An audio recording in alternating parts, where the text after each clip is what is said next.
ప్రపంచ రాజకీయాల్లో కొత్త శక్తి సమీకరణాలు వేగంగా మారుతున్నాయి. ఒకవైపు చైనా ప్రభావాన్ని తగ్గించే ప్రయత్నాలు, మరోవైపు ఇండో పెసిఫిక్ భద్రతను బలోపేతం చేసే వ్యూహాలు ప్రపంచ దృష్టిని ఆకర్షిస్తున్నాయి.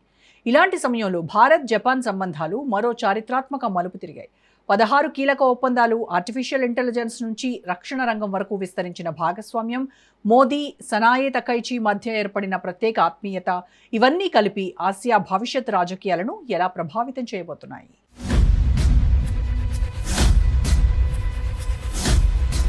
ప్రపంచ భౌగోళిక రాజకీయాల్లో సరికొత్త సమీకరణాలకు తెరలేపుతూ భారత్ జపాన్ దేశాల మధ్య బంధం ఒక చారిత్రాత్మక మైలురాయిని తాకింది.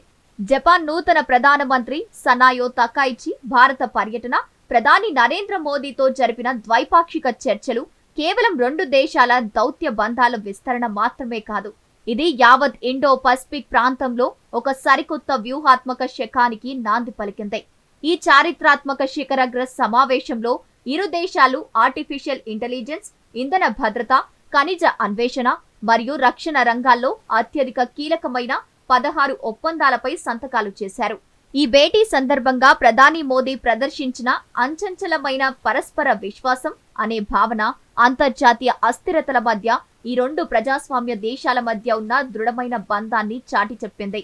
ప్రధాని మోదీ జపాన్ ప్రధానిని తన చోటీ బెహన్ అని సంబోధించడం, ఆమె కూడా అదే సోదరీ బంధాన్ని వ్యూహాత్మక భాగస్వామ్యంగా ముందుకు తీసుకెళ్తున్నామని ప్రకటించడం ఈ దౌత్య వేదికపై ఒక ప్రత్యేక ఆత్మీయతను నింపింది. వాస్తవిక నేపథ్యాన్ని పరిశీలిస్తే గత 15 ఏళ్లుగా అమల్లో ఉన్న సమగ్ర ఆర్థిక భాగస్వామ్య ఒప్పందాన్ని మరింత పురోగమింపజేయడం, అలాగే అంతర్జాతీయ సరఫరా గొలుసులలో చైనా వంటి దేశాల ఆర్థిక ఆధిపత్యాన్ని, బలవంతపు చర్యలను ఎదుర్కోవడమే ఈ సమకాలీన వ్యూహాత్మక చర్చల వెనుక ఉన్న ప్రధాన ఆబ్జెక్టివ్ కాంటెక్స్ట్. ఇరు దేశాల రక్షణ వ్యవస్థల ఆధునీకరణతో పాటు ఇండో పసిఫిక్ ప్రాంతంలో అంతర్జాతీయ చట్టాలకు లోబడిన న్యాయబద్ధమైన పాలనను స్థాపించడమే ఈ చారిత్రాత్మక మైలురాయి యొక్క ప్రాథమిక లక్ష్యం. అయితే ఈ సుదీర్ఘ దౌత్యబంధం వెనుక కొన్ని క్లిష్టమైన సవాళ్లు మరియు భిన్నమైన వాదనలు కూడా ఉన్నాయి. గత కొన్నేళ్లుగా భారత్, జపాన్ దేశాల మధ్య రక్షణ మరియు వ్యూహాత్మక రంగాలలో మాటల స్థాయిలోనే ఎక్కువ ప్రగతి కనిపిస్తోందని, ఆచరణలో ద్వైపాక్షిక వాణిజ్య పరిమాణం ఆశించిన స్థాయిలో పెరగలేదనే విమర్శలు ఉన్నాయి. ప్రస్తుతం ఇరు దేశాల మధ్య ఉన్న దాదాపు $27.5 బిలియన్ వాణిజ్య పరిమాణం చైనాతో ఈ రెండు దేశాలకు ఉన్న వాణిజ్యంతో పోలిస్తే చాలా స్వల్పమైనదే. అంతేకాకుండా జపాన్ దేశానికి ఉన్న కఠినమైన స్వయం నియంత్రిత రక్షణ ఎగుమతుల విధానాల వల్ల ఇంతకాలం సాంకేతిక పరిజ్ఞాన బదిలీలు నెమ్మదిగా సాగాయి. విమర్శకుల అభిప్రాయం ప్రకారం కేవలం డిక్లరేషన్లు మరియు రోడ్ మ్యాప్ల వల్ల క్షేత్రస్థాయిలో రక్షణ మార్పులు రావడం అసాధ్యం. అంతర్జాతీయ సరఫరా గొలుసులలో ఒకే దేశంపై ఆధారపడటాన్ని తగ్గించడం అంత సులువు కాదు.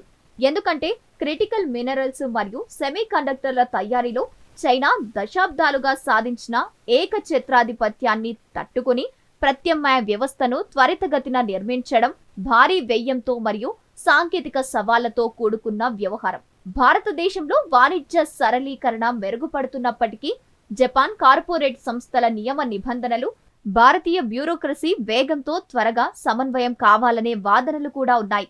ఇవన్నీ భారత్ జపాన్ బంధం కేవలం ఒక భౌగోళిక రాజకీయ నినాదంగా మిగిలిపోయే ప్రమాదం ఉందనే సందేహాలను లేవనెత్తుతున్నాయి. కానీ ఈ విమర్శలను తిప్పికొడుతూ ప్రస్తుత శిఖరాగ్ర సమావేశం ఒక గట్టి సమాధానాన్ని ఇచ్చింది.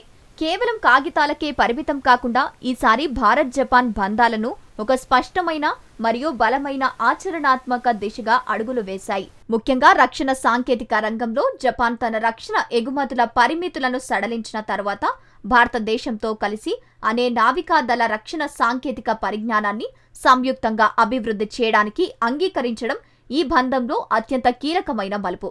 ఇది భారత నౌకాదళం యొక్క స్టిల్త్ సామర్థ్యాలను గణనీయంగా పెంచుతుంది. ఇది కేవలం ఒక రక్షణ ఒప్పందం కాదు, ప్రాంతీయ శాంతిని మరియు సముద్ర భద్రతను రక్షించే ఒక రక్షణ కవచం. అదేవిధంగా ఆర్థిక రంగంలో జపాన్ నుంచి భారతదేశానికి $10 ట్రిలియన్ పెట్టుబడులను ఆకర్షించడమే కాకుండా రాబోయే 10 ఏళ్లలో భారతదేశంలోని జపాన్ కంపెనీల సంఖ్యను రెట్టింపు చేయాలనే స్పష్టమైన లక్ష్యాన్ని నిర్దేశించుకున్నాయి. గత ఏడాదిలోనే సంతకాలు చేసిన 100కు పైగా వ్యాపార ఒప్పందాల ద్వారా $10 బిలియన్ పెట్టుబడులు ఇప్పటికే కార్యరూపం దాల్చుతుండటం ఈ వ్యూహాత్మక వాదనకు బలమైన నిదర్శనం. ఆర్థిక బలవంతపు చర్యలు మరియు ఇష్టరాజ్యంగా ఎగుమతులపై ఆంక్షలు విధించే నాన్ మార్కెట్ విధానాలను వ్యతిరేకంగా ఇరు ప్రధానులు సంయుక్తంగా గలం విప్పడం ప్రపంచ వేదికపై భారత్ జపాన్ ద్వయం ఒక కొత్త శక్తాత్మక ధృవంగా అవతరించిందని నిరూపిస్తోంది.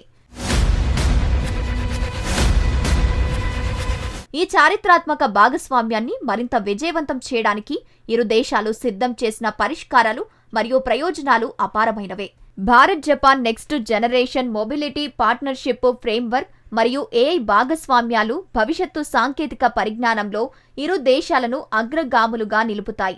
సెమీకండక్టర్లు మరియు కీలక ఖనిజాల రంగంలో సరఫరా గొలుసుల వైవిధ్యీకరణ ద్వారా భారతదేశానికి ఉపాధి అవకాశాలు, సాంకేతిక బదిలీలు చేకూరుతాయి. అయితే జపాన్కు నమ్మకమైన మరియు సురక్షితమైన ఉత్పాదక కేంద్రం లభిస్తోంది. ముగింపుగా చెప్పాలంటే భారత్ జపాన్ టోక్యో డ్రిఫ్ట్ అనేది కేవలం ద్వైపాక్షిక సంబంధాల విస్తరణ కాదు.